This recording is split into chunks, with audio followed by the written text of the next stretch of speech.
69쪽입니다. 사사기 6장 16절에서 32절까지 말씀인데 우리 먼저 16절부터 21절까지 말씀을 봉독하도록 하겠습니다.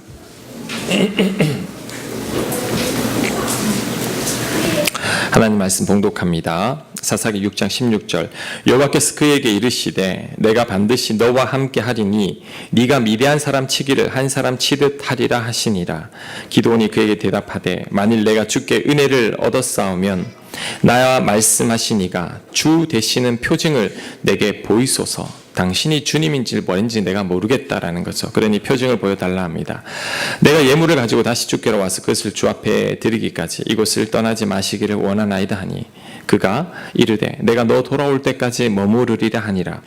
기드온이 가서 염소 새끼 하나를 준비하고 가루 한 에바로 무교병을 만들고 고기를 소쿠리에 담고 국을 양푼에 담아 상수리 나무 아래 그에게로 가져다가 드리매 여호와의 사자가 그에게 이르되 고기와 무교병을 가져다가 이 바위 위에 놓고 국을 부으라 하니 기드온이 그대로 하니라. 여호와의 사자가 손에 잡은 지팡이 끝을 내밀어 고기와 무교병에 대니 불이 바위에서 나와 고기와 무교병을 살랐고 여호와의 사자는 떠나서 보이지 아니한지라. 아멘.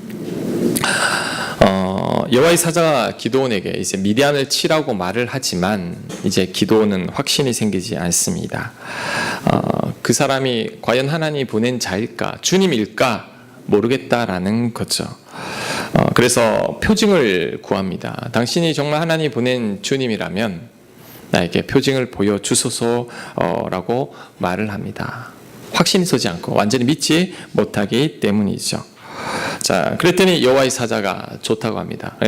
기드온은 예물을 가지러 가고 다시 돌아올 때까지 기다리겠다고 합니다. 그래서 예물을 가져옵니다. 예물이 뭐냐?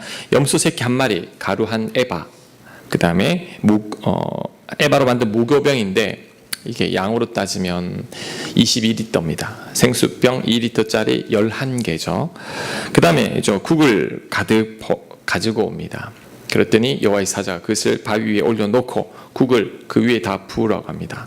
다 붓고 지팡이로 손을 딱 대니까 바위 위에서 불이 나와서 그 재물을 싹 다 태워버리고 여호와의 사자는 싹 사라져 버렸습니다. 자, 이것은 사람이 할 수 없는 표징이죠. 엘리야가 제사 드리는 모습하고 비슷해요. 엘리야가 갈멜산에서 제사를 드릴 때 번제물을 쌓고 그 위에 물을 붓죠. 물을 부으면 불 붙기 힘들잖아요. 음식에 국을 쏟아도 불 붙기 힘들잖아요. 쏟고 그때 하늘에서 불이 나와서 제단을 불을 확 다 살라버리는데 그런 기적을 이제 보여주셨죠. 기드온의 요구대로 표징을 보여주셨습니다. 그런데 이 대목에서 귀한 교훈을 하나 배울 수 있습니다. 그게 뭐냐? 하나님께서 쓰시는 사람이 어떤 사람인지를 배울 수 있습니다. 오늘 설교 제목이 하나님께서 쓰시는 사람인데 오늘 이 성경에서 하나님께서 쓰시는 사람 특징이 두 가지가 나옵니다. 첫 번째, 그 사람이 누구냐? 하나님은 마음과 정성을 다해서 예배 드리는 자들을 찾고 그분을 쓰십니다. 자, 오늘 본문에서 기드온이 가져오는 예물이 여러분 어마어마합니다. 염소 새끼 이만하죠? 염소 새끼 한 마리면 몇 명이 먹을까요? 여자분 같으면 한 10분 정도 드실 것 같아요. 많이 안 드시는 이만한. 그 다음에 가루 한 에바 22리터로의 밀가루로 반죽을 해서 만들었다면 얼마나 많이 한 이만큼 될 것 같아요. 그 다음에 국을 한 양푼 이만큼 국을 담아왔는데 한 사람 먹기에는 너무 많은 양이에요. 어마어마한 양입니다. 왜 이렇게 많이 가져왔을까요? 자, 구약 시대에는 이렇게 예물이 바로 제사입니다. 예물을 가져오는 게 제사라는 거죠. 이게 예배라는 겁니다. 자, 지금 기드온은 그가 마음과 정성을 다해서 예배를 드리고 있습니다. 게다가 지금은 기드온 시대가 미디안의 침략으로 먹을 게 없는 시대예요. 다 빼앗겼어요. 그 다 빼앗긴 와중에 그나마 집에 있는 것들을 다 끌고 와서 한 사람에게 예물을 드리는데 그의 마음과 정성을 다해서 예물을 드리고 있죠. 제사를 드리고 있는 거죠. 하나님 이것을 귀하게 보십니다. 자, 여러분, 하나님은 지금도 이런 예배자를 찾고 있습니다. 얼마나 마음과 정성을 두고 있는지 요한복음 4장 23절 말씀 우리 같이 한번 읽겠습니다. 시작. 아버지께 참되게 예배하는 자들은 영과 진리로 예배할 때가 오나니 곧 이때라. 아버지께서는 자기에게 이렇게 예배하는 자들을 찾으시느니라. 영과 진리로 예배한다라는 것은 정말 마음과 정성을 다해서 예배 드리는 것을 말하는데, 하나님은 찾고 있습니다. 누가 나에게 마음과 정성을 다해서 예배를 드리고 있는지를. 자, 그런데 지금 우리 예배는 어떨까요? 지금 여러분의 예배는 어떻다고 생각합니까? 하나님께서 과연 이 가운데 찾는 자들이 있을까요? 물론 하나님께서 찾는 자들이 있는데, 제가 보기에는 이 중에서 하나님 보시기 흡족할 만한 예배를 드리는 분들이 많이 없습니다. 제가 그게 안타깝습니다. 그냥 주일날 몸만 왔다 갔다 하는 것 같아요. 마음도 없고 정성도 없고 하나님에 대한 마음이 별로 보이지 않는다라는 거죠. 왜 그럴까요? 왜 그런 예배자가 없을까요? 제가 가만히 생각해 보니 아직 예배가 뭔지를 잘 모르고 있는 것 같아요. 자, 오늘 설교 굉장히 중요합니다. 오늘 이 설교 말씀만 여러분의 것이 되어도 여러분 인생이 바뀔 거예요. 예배가 아직 뭔지 잘 모른다라는 거죠. 그러니 예배를 어떻게 드려야 하는지를 잘 모르고 있습니다. 여러분, 예배를 제일 착각하는 게 뭐냐면 설교 듣는 것만을 예배라고 생각하는 겁니다. 제가 지난 교회에 있을 때 이제 밖에서 안내 쓰다 보면 어떤 교인들은 늘 예배 설교 시간에 맞춰서 들어와요. 설교 시간에 맞춰서 딱 들어와서 설교 끝나면 바로 같이 나갑니다. 본인은 예배 드렸다고 생각하지만 제가 보기엔 그건 예배가 아닙니다. 설교 말씀 듣는 게 예배의 전부가 아닙니다. 여러분, 설교 말씀의 은혜를 못 받아도 예배 드릴 수 있습니다. 오늘 제 말을 듣는다면 여러분이 그 예배자가 되어야 합니다. 그래서 예배의 가장 큰 요소는 뭐냐면 감사와 기쁨입니다. 자, 저를 한번 따라해 보시기 바랍니다. 예배는 감사와 기쁨이다. 이 예배라는 말의 어원이 어디서 나왔느냐면, 개가 주인을 보고 너무 기뻐서 날뛰고 꼬리 흔들며 짖는 모습, 주인이 너무 좋은 거죠. 여기에서 예배라는 말의 의원이 나왔습니다. 그래서 예배라는 것을 다시 말하면, 여러분이 하나님이 너무 좋아서 어쩔 줄 몰라 하는 것, 하나님을 너무 사랑해서 어쩔 줄 몰라 하는 게 바로 예배라는 거죠. 이걸 어떻게 전달할까라고 생각했을 때 예전에 제가 봤던 영상이 하나 생각이 났습니다. 우리 미국 군인인데 이제 파병 나갔다 불 다 꺼주세요. 여기까지 잠깐 켜고 저까지 꺼버려. 들으세요. 파병 갔다가 이제 거의 반년 만에 1년 만에 돌아왔을 때 그 집에서 기르던 애완견이 오랜만에 주인의 모습을 보고 너무 반가워하는 모습인데, 자, 이 영상 한번 보겠습니다.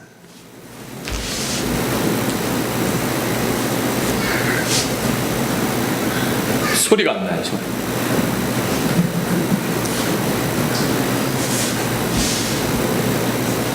밑에 켜야 되는데, 이 소리는 걔가 너무 좋아서 막 낑낑대는 소리예요. 계속.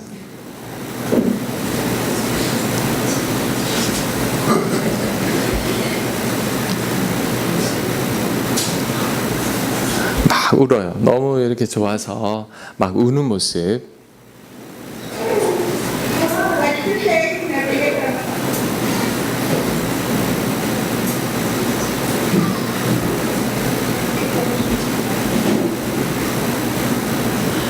아까 소리 잠깐 나왔는데,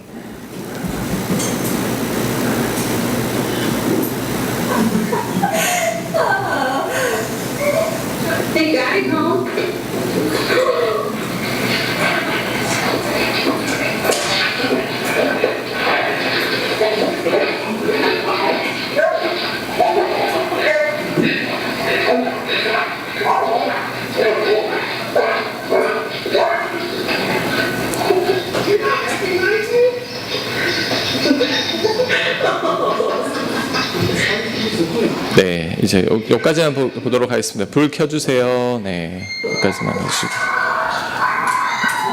난리가 났죠, 이게. 자, 제가 이걸 왜 보여드리냐면, 이게 예배입니다. 주인이 너무 좋아서 이 강아지들이 어찌할 바를 알지 못하는 거죠. 예배라는 게 이게라는 거죠. 걔가 주인이 좋아서 꼬리를 흔들고 막 짖고 끙끙대고 막 가슴팍으로 파고 들어가는 그 모습, 그런 심정으로 우리 하나님을 찾고 우리 하나님을 사랑하는 것. 하나님이 너무 좋아서 어쩔 줄 몰라하는 것. 이게 바로 예배라는 거죠. 불 좀 켜주세요, 여기. 예. 네. 지금 여러분이 이런 예배를 드리고 있다고 생각하세요? 여러분 하나님 좋아서 어쩔 줄 몰라 합니까? 예배 드리면서. 교회 와서 예배 드리는 것이 몇 달 만에 만난 주인을 만나서 기뻐하는 것처럼 기뻐하고 있습니까?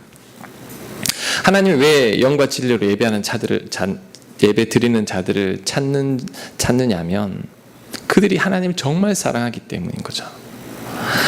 하나님께 기쁨으로 예배 드리는 자들은 하나님을 사랑하니까, 하나님을 너무 사랑하니까 이렇게 예배 드릴 수밖에 없는 겁니다. 그러니 하나님 그 사람을 찾는 게 당연하죠. 왜? 그만큼 하나님을 사랑하니까. 하나님도 그 사람을 사랑하는 겁니다. 예배자들은 기도니 하나님 앞에 아낌없이 드리듯이 자신의 것을 다 드려도 아깝지 않은 거예요. 왜? 하나님 너무 좋으니까. 여러분 예배 드릴 때마다 오늘 영상을 기억하십시오. 딱 들어올 때, 예배 드리러 들어올 때 내가 하나님께 예배 드리러 왔다. 나는 지금 하나님을 깊이 사랑하고 만나기 위해서 왔다는 것을 기억해야 됩니다. 오늘도 제 예배 딱 들어오는데 우리 교인들이 너무 반가워요. 너무 반가워서 막 이야기하고 그러는데 예배 드리는 만큼은 최소한 5분 전에만큼은 딱 와서 하나님 앞에 기도하며 예배를 준비하며 만날 준비를 해야 된다는 거죠. 이런 마음으로 예배 드리는 자가 되어야 합니다. 설교 듣는 것만으로 여러분 예배 드렸다고 제발 착각하지 마십시오. 그건 예배가 아닙니다. 질문을 할 수 있습니다. 목사님, 근데 저는 하나님이 저 강아지들처럼 저렇게 좋지 않은 거 어떡합니까? 그럼 억지로라도 기쁜 척을 해야 됩니까? 아니, 그럴 필요는 없습니다. 하나님은 다 아시죠. 여러분이 하나님을 정말 사랑하는지 아니면 억지로 와 있는지 하나님은 다 아신다라는 겁니다. 그럼 어떻게 하면 저 강아지들처럼 우리 하나님을 기쁘게 예배 드릴 수 있을까요? 하나님을 사랑하면 됩니다. 하나님을 사랑하면 기쁨으로 저절로 예배를 드리게 된다는 거죠. 그럼 어떻게 하면 하나님을 사랑할 수 있을까요? 하나님을 만나면 됩니다. 그럴 때 하나님에게 진짜 예배를 드릴 수 있게 되는 거죠. 여러분, 배우자와 어떻게 결혼했습니까? 처음부터 사랑했습니까? 보자마자. 얼굴도 보지 않고 사랑해서 결혼한 건 아니잖아요. 처음에 보고 만나고 사귀면서 사랑하는 마음이 싹 트기 시작해서 사랑하니까 우리 결혼합시다 해서 결혼한 거죠. 자, 하나님도 마찬가지입니다. 하나님께 진정으로 예배 드리는 자가 되려면 하나님의 만남이 있어야 되고 하나님과의 사귐이 있어야 되고 하나님과 가까워져야 되고 하나님 나를 얼마나 사랑하시는지를 알게 되었어.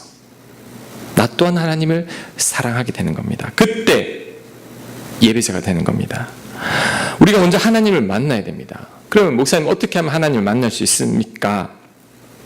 자, 재밌게도 우리가 하나님을 어떻게 만나느냐 하면 예배를 통해서 하나님을 만납니다. 예배를 통해서 하나님을 만나고 하나님을 점점 더 알아갑니다. 그러다가 나를 사랑하시는 하나님을 알게 되면 나 또한 진정한 예배자로 거듭나게 됩니다. 물론 여러분들이 성경 공부를 통해서 하나님을 만날 수도 있고 그 다음 고난과 환난을 통해서 하나님을 만날 수도 있습니다. 하지만 대부분은 예배 가운데 예배를 드리고 하나님 말씀을 듣는 동안에 알았습니다. 무엇을? 하나님이 나를 얼마나 사랑하는지를 알았습니다. 하나님이 나를 너무 사랑해서 당신의 아들을 주셨다라는 것을 깨닫게 되는 거죠. 예수님은 저와 여러분을 너무 사랑해서 여러분 대신 죽으셨습니다.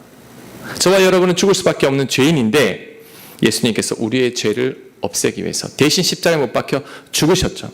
나 대신 벌 받으셨죠. 나 대신 죄값을 다 치르셨죠. 그분 덕에 우리는 모든 죄를 용서받고 구원받고 하나님의 자녀가 된 거죠. 영생을 얻게 된 겁니다. 예배를 드리다가 이게 깨달아지는 거죠. 저도 교회 뒤늦게 나왔을 때 처음부터 예수님이 믿어진 건 아닙니다.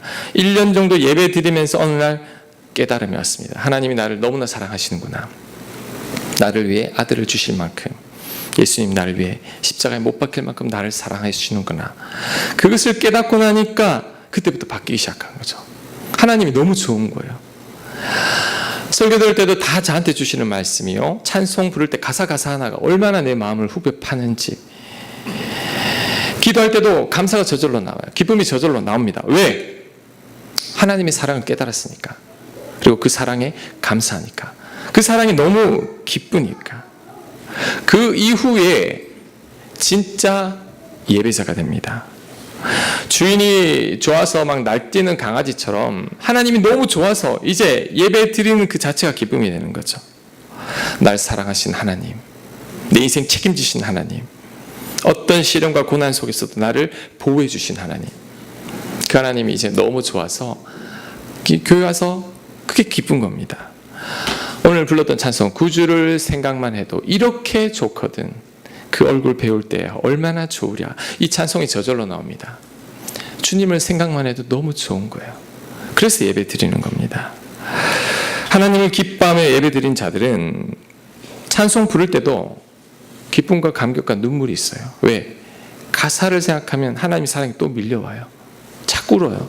그 하나님의 사랑을 모르는 자들은 왜 자꾸 우냐고. 하나님의 사랑이 밀려오는데 어떻게 안 울 수가 있는 거죠. 기도할 때도 감사와 기쁨이 넘쳐납니다. 설교 들을 때도 이제 하나님의 사랑이 여러분 안에 막 밀려오는 거죠. 하나님 나를 이렇게 사랑하시는구나. 헌금도 마찬가지죠. 헌금 드리는 것도 아깝지 않아요. 왜? 하나님이 주신 사랑을 생각하면 전혀 아깝지 않은 거죠. 요즘 광고를 보니까 애완견, 애완묘를 위한 영양제 광고를 하는 거예요. 그걸 보고 웃었어요. 야, 아직 나도 내 돈 내고 내 영양제 안 사 먹는데 개와 고양이를 위해서 영양제를 사시는 분들도 있구나. 근데 이해가 갑니다. 왜? 사랑하니까. 너무 사랑하니까 그 개와 고양이에게도 돈을 투자하는 게 아깝지 않다라는 거죠. 헌금도 마찬가지죠. 하나님을 사랑하니까 하나님께 드리는 게 아깝지 않은 거죠. 여러분이 하나님을 사랑하는 만큼 드리게 되어 있습니다. 여러분 마음이 가지 않으면 안 드려도 되는 거예요. 하지만 여러분이 하나님의 사랑을 안다면 여러분의 마음이 저절로 가게 되는 거죠. 저는 헌금이 너무 아깝습니다. 하나님 덜 사랑하는 거예요. 사랑하면 애완견을 위해서도 영양제를 살 수 있고, 하나님을 사랑하면 드리는 게 아깝지 않은 겁니다. 여러분, 우리가 지금 예배를 드리는데 제가 보니까 예배를 잘 몰라요. 예배가 뭔지. 말씀만 듣는 걸로 예배를 생각하는데 그렇지 않습니다. 예배는 지금 말씀 듣는 이 시간, 이 말씀을 통해 하나님의 사랑을 알게 되고, 기도하며 하나님께 감사를 표현하고 사랑을 표현하고, 찬송하며 나에게 베풀으신 그 사랑을 노래하고, 베풀으신 은혜가 너무 감사해서 하나님께 드리는 것, 이 모든 것들이 합쳐져서 예배라는 겁니다. 왜 예배에 이런 순수가 있느냐? 이게 다 이유가 있는 거죠. 예배학적으로 다 이유가 있습니다. 이 모든 과정들을 통해서 하나님에 대한 우리의 사랑을 표현하라고 하는 겁니다.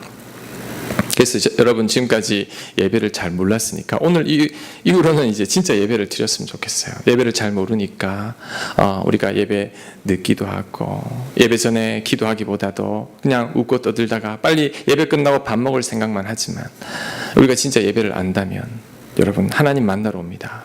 정말 귀한 분들 만나러 오는 거죠.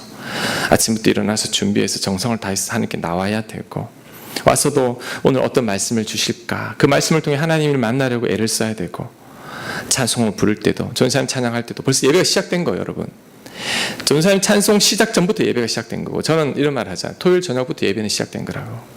여러분이 토요일 저녁에 생활이 너무 이 세상 가운데 있다 보면 이 주일날 제대로 하나님께 예배를 못 드립니다. 토요일 저녁부터 예배가 시작되기 시작합니다. 토요일 저녁에 너무 흥청망청 놀다 보면 주일날 예배 드리기 전에 벌써 주무시는 거예요. 예배가 아니죠. 여러분 몸은 예배 드렸다고 생각할지 몰라도 하나님은 그 예배 기뻐하지 않습니다. 제가 보기엔 1년 52주 동안 한 번도 교회 결석하지 않는 분이 있지만, 하나님 그 중에 한 번도 예배를 받지 않는 분도 있다라는 거죠. 왜? 마음이 없어요. 몸만 왔다 갔다 한다라는 거죠. 여러분 이제부터는 기도, 찬양, 말씀, 헌금, 여러분의 마음, 이 모든 게 다 어우러져서 진짜 예배가 되는 겁니다. 오늘 그 영상처럼 정말 하나님을 그 주인이 기뻐서 어쩔 줄 몰라 하는 그 심정으로 하나님께 예배를 드리라는 거죠. 그 예배를 드릴 때 하나님이 받으십니다. 하나님도 기뻐합니다. 우리가 하나님이 너무 좋아서 어쩔 줄 몰라 하면 우리 하나님도 그 기쁨을 이기지 못합니다. 스바냐서에 있죠. 우리 하나님도 너로 인하여 기쁨을 이기지 못한다고. 하나님도 너무나 좋은 거죠. 자, 예배를 통해 이런 만남이 있으면 여러분 삶이 바뀝니다. 여러분이 세상 가운데 6일 동안 힘든 이유는 오늘 이 예배를 통해서 하나님과의 만남이 없기 때문에 그래요. 이 예배를 통해서 하나님을 깊이 체험하고 만나면 내가 차오릅니다. 하나님의 은혜로. 그 은혜로 세상 가운데 나가면 6일 동안에도 지치지 않는다라는 거죠. 하지만 오늘 이 예배를 드리면서도 하나님을 제대로 만나지 못하고 세상 가운데 나오면 여전히 그 세상이 힘들고 지치게 되는 겁니다. 예배는 기쁨, 하나님을 만나는 기쁨, 감사, 나를 구원해 주신 그 은혜에 대한 감사가 어우러져서 하나님께 기도하고 찬송하고 말씀 듣고 하나님께 드릴 때 그게 진짜 하나님께 드려지는 예배가 되고 하나님 그 예배자를 찾으십니다. 제가 가만히 보니 하나님께 쓰임받는 자들은 진짜 예배자입니다. 그 예배자가 누구냐? 그만큼 하나님을 사랑하기 때문이죠. 하나님은 찾습니다. 영과 진리로 예배하는 자들을. 우리 찬양 중에 이런 게 있죠. 주를 위한 이곳에 예배하는 자들 중에 그가 찾는 이 없어 주님께서 슬퍼하시네. 그 말은 그 중에 정말 마음과 정성을 다해 하나님을 사랑하는 자가 드물다라는 거죠. 몸만 왔다가 이 자리 차지하고 있으면 하나님께서 그냥 은혜 주고 복 주실 것으로만 생각하는데 그게 아니라 예배는 하나님을 만나는 시간입니다. 기도와 찬송과 말씀과 하나님께 감사를 표현하면서 하나님을 만나고 그 에너지를 공급받고 그 에너지로 세상 가운데 살아가는 것. 이 사람이 진짜 하나님의 예배자인데 하나님은 그들을 찾습니다. 그래서 여러분이 그러한 예배자가 되시길 바랍니다. 이상한데? 여러분이 그러한 예배자가 되시길 바랍니다. 예배 성공해야지 삶에도 성공합니다. 예배 실패하게 되면 세상에서 지치게 됩니다. 지금까지는 예배가 뭔지 잘 몰라서 그렇다면 이제부터는 예배 드리러 올 때마다 오늘 봤던 영상을 떠올리며 그래 내가 하나님께 감사하고 하나님께 기쁨을 표현하는 시간이야. 하나님을 즐겁게 만나러 가야지. 이 마음으로 여러분 오시기 바랍니다. 그럴 때 하나님께서 여러분에게 더 놀라운 은혜로 채워주실 줄로 믿습니다. 아멘. 자, 22절 말씀 계속 읽습니다. 기드온이 그가 여호와의 사자인 줄을 알고 표징을 보니까 이제 여호와의 사자인 줄을 알았죠. 이르되 슬프도소이다. 주 여호와여 내가 여호와의 사자를 대면하여 보았나이다 하니 여호와께서 그에게 이르시되 너는 안심하라 두려워하지 말라 죽지 아니하리라 하시니라. 기드온이 여호와를 위하여 거기서 제단을 쌓고 그것을 여호와 샬롬이라 하였더라. 그것이 오늘까지 아비에셀 사람에게 속한 오브라에 있더라. 자, 기드온이 갑자기 슬퍼하면서 죽을까봐 두려워합니다. 왜 그럴까요? 이때 구약시대에는 하나님을 대면하여 본 사람들, 하나님의 사자를 본 사람들은 이제 곧 죽는다라는 말이 있었어요.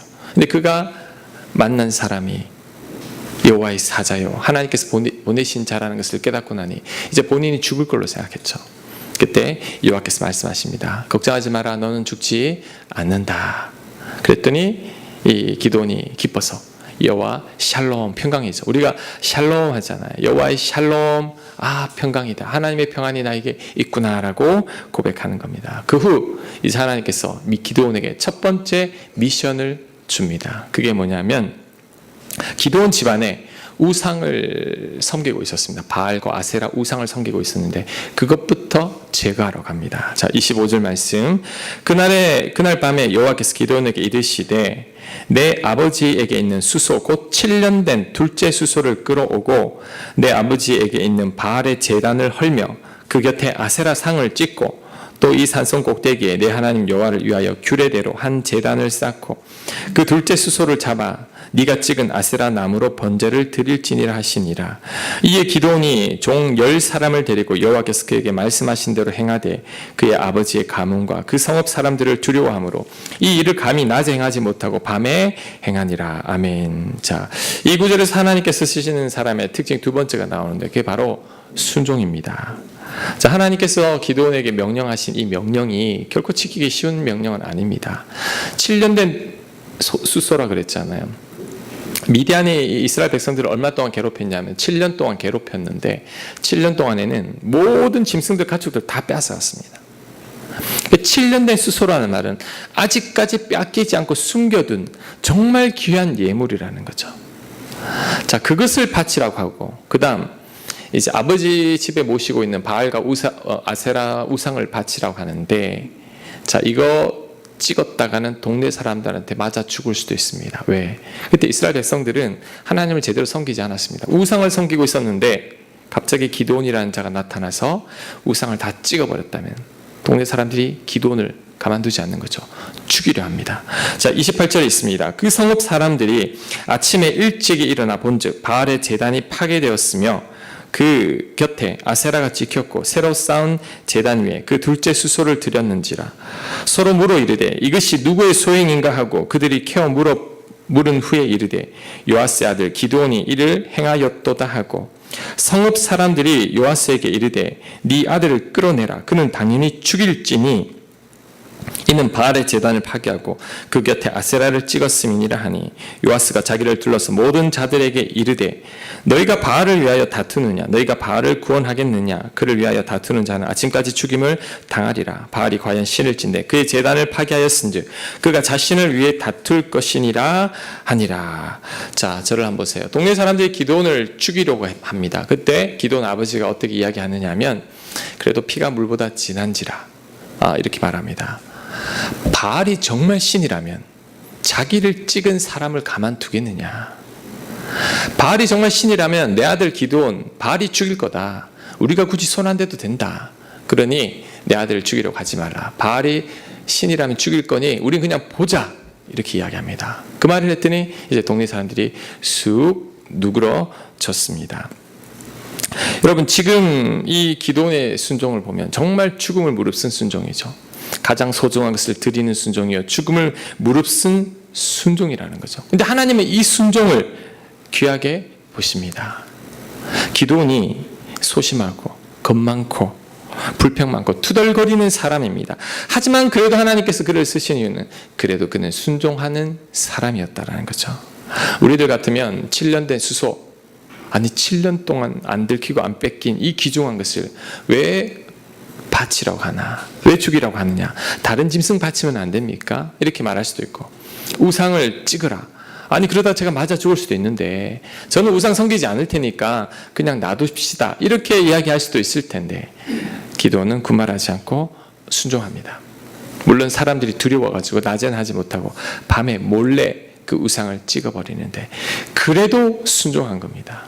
투덜거리지만 순종한 거라는 거죠. 하나님 이걸 귀하게 봅니다. 자, 마태복음 21장 28절에 보면 이런 말씀이 있습니다. 어떤 사람에게 두 아들이 있는데 맏아들에게 가서 이르되 얘 오늘 포도원에 가서 일하라 하니 대답하여 이르되 아버지 가겠나이다 하더니 가지 아니하고, 둘째 아들에게 가서 또 그와 같이 말하니 대답하여 이르되 실소이다 하였다가 그 후에 뉘우치고 갔으니 그들 중에 누가 아버지 뜻대로 하였느냐? 이르되 둘째 아들이니이다. 예수께서 그들에게 이르시되 내가 진실로 너희에게 이르노니 세리들과 창녀들이 너희보다 먼저 하나님 나라에 들어가리라. 자, 예수님께서 이 비유를 한 이유가 있습니다. 첫째 아들은 말만 잘해요. 네 아버지 일할게요 하고 일은 안 하고, 둘째 아들은 싫어요. 일하기 싫어요. 그리고도 순종했는데, 자, 누가 아버지 뜻대로 한 자냐? 둘째 아들이라는 거죠.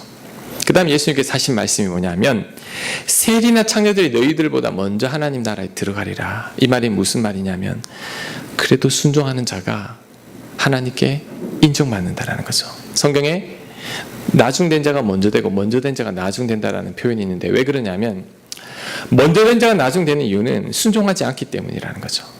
여러분이 교회를 얼마나 오래 다녔느냐, 얼마나 직분이 높으냐가 여러분의 믿음을 결정하는 게 아닙니다. 여러분의 말씀에 순종해 사느냐 그렇지 않느냐가 여러분의 믿음이라는 거죠. 늦게 믿어도 순종하는 자, 세리와 창녀들, 사람들이 손가락질을 하는 자들이지만 그래도 하나님 말씀에 순종하는 자, 하나님은 그들을 인정한다라는 그 말씀입니다. 여러분, 하나님 여러분을 만나기를 원하고 하나님 여러분 쓰시기를 원합니다. 하나님 여러분과 가까워지기를 원하는데 걸림돌이 하나 있어요. 그게 뭐냐? 여러분이 하나님 말을 듣지 않는다라는 거죠. 피조물이고 창조주인데 창조주가 우리에게 너 생각 너 뜻보다는 내가 맞단다, 내 말씀대로 행하지 않으련 이라고 말을 하지만 우리는 하나님 말씀을 듣지 않고 내 생각과 내 뜻대로 합니다. 그래서 우리가 하나님을 깊이 만나지 못하고 하나님께 쓰임받지도 못하고 하나님의 은혜 아래 머물지 못하는 겁니다. 하나님이 아무리 말을 해도 하나님 말 듣지 않습니다. 뜻을 보여줘도 결국 내 생각과 내 뜻대로 다 해버리는 거죠. 그래서 하나님의 은혜의 세계에 들어가지 못합니다. 하나님께서 기드온에게 7년 내 수소 바치고 아세라 목상을 바치라고 하는 것 다 이유가 있습니다. 안 해도 될 것 같지만 분명히 이유가 있다는 거죠. 3가지 이유가 있습니다. 첫 번째, 하나님만을 의지하라는 거죠. 이제 나중에 이제 전쟁에서 승리하게 될 때 바알과 아세라가 있으면 이 이스라엘 백성들이 뭐라고 합니까? 바알과 아세라가 도와줬다라고 또 생각할 가능성이 있어요. 그러니까 아예 끊어버리는 겁니다. 하나님이 하셨다는 거 보여주는 거죠. 두 번째, 하나님은 이것을 통해 순종의 훈련을 시키고 있습니다. 여러분, 나중에 여러분 알겠지만 기드온의 300용소가 12만 명의 이 미디안을 쳐부수는데 칼도 안 들고 적진으로 들어가라고 할 때 이 순종의 훈련을 받지 못하면 들어갈 수가 없는 거죠. 아니, 칼도 없이 어떻게 300명이 12만 명을 이길 수 있습니까? 불순종할 텐데 하나님이 이 순종을 통해서 그에게 보여줍니다. 하나님께서 함께 하심을. 마지막으로 하나님께서 이 순종을 통해서 기드온을 높이고 있습니다. 그 전에 기드온은 아주 무명의 인물에 불과했죠. 하지만 오늘 이 사건으로 말미암아 기드온에 대한 소문이 쫙 납니다. 그가 별명이 있습니다. 그 별명이 뭐냐? 여룻바알이라고. 자, 32절 말씀, 마지막 32절 말씀 우리 같이 한번 읽겠습니다. 시작. 그날에 기드온을 여룻바알이라 불렀으니 바알이 그와 더불어 다툴 것이라 함이었더라. 자, 기드온의 별명이 여룻바알인데 여룻바알의 뜻이 뭐냐면 바울과 다투어 이겼다라는 건데 쉽게 말하면 바알 킬러라는 거죠. 야, 기드온이라는 애가 있는데 걔는 바알 킬러야. 바알을 이겼어. 소문이 쫙 난 거죠. 이제 기드온이 이스라엘 백성을 모으기 시작할 때 벌써 이 기드온이라는 이름이 쫙 났기 때문에 사람들이 그에게 모이기 시작하는 겁니다. 하나님께서 기드온에게 명령할 때는 다 이유가 있다는 거죠. 여러분, 하나님 말씀은 여러분에게 다 유익한 말씀입니다. 성경 말씀대로 살아가면 망할 것 같지만, 죽을 것 같지만, 손해볼 것 같지만 막상 순종해 보면 압니다. 그런데 순종하기 전까지는 절대 깨닫지 못합니다. 여러분, 우물한 개구리가 언제 세상을 보게 되죠? 우물을 뛰쳐나가야 됩니다. 우물을 뛰쳐나가는 순간 엄청나게 넓은 세상을 보게 되는 거죠. 믿음의 세계도 마찬가지입니다. 이 우물이 있는데 그 우물이 뭐냐? 순종의 여부입니다. 순종의 언덕인데 말씀에 순종하게 되면 결국 이 언덕을 넘어서게 됩니다. 그때 하나님의 더 놀라운 은혜의 세계에 들어가는데 제가 보니 이 언덕을 넘지 못합니다. 왜? 죽을까봐, 손해볼까봐, 망할까봐. 아무리 생각해도 답이 안 나와요. 하나님의 말씀은 여러분의 생각과 여러분의 경험과 여러분의 상식과는 거의 반대됩니다. 그래서 우리는 순종하지 않고 하나님을 믿지만 결국 내 뜻대로 살아가는데 이때 순종을 결단하고 하나님 말씀에 순종하며 살아갈 때 그때 하나님이 여러분들 도와주시는 것을 삶 가운데 경험하게 됩니다. 목사님은 100% 순종합니까? 100% 순종 못합니다. 하지만 애를 씁니다. 순종하려고. 근데 저희 경험으로 볼 때 어려운 말씀을 순종했을 때 그 단계를 넘어갔으니 하나님이 더 큰 은혜를 주셨고 또 순종의 언덕을 넘어갈 때마다 하나님은 더 깊은 은혜를 내려주셨는데 제가 결국 알게 되는 것은 결국 순종이 우리에게 가장 큰 은혜라는 사실을 깨닫게 되었다는 거죠. 여러분, 선택입니다. 뭐냐? 하나님 말씀대로 살 것인가? 세상 가운데 세상의 법칙대로 살아갈 것인가? 여러분의 선택인데 그 선택에 따라서 여러분이 기드온이 될 것이냐? 아니면 지금처럼 그냥 평범하게 살다가 하나님 곁으로 갈 건가? 이건 여러분에게 달려있는 거죠. 제가 여러분에게 권합니다. 여러분, 순종을 선택하고 하나님 뜻대로 살기를 결단하고 힘들어도 한번 해보는 거예요. 그때 반드시 하나님을 만나게 됩니다. 순종할 때 하나님 만나는 여러분들 되시길 간절히 축복합니다. 하나님이 쓰시는 사람, 오늘 2가지 배웠어요. 첫째, 순종하는 사람. 그 다음, 진짜 예배자. 예배를 통해 하나님을 만나야 됩니다. 다음 주부터 예배 드리러 올 때 오늘 영상 봤던 것처럼 그 강아지가 깃받은 것처럼 그 마음으로 나오시길 바랍니다. 그럴 때 하나님을 더 깊이 경험하고 또 하나님께 크게 쓰임받는 여러분이 될 줄로 믿습니다. 아멘. 자, 우리 오늘 찬양 하나 하겠는데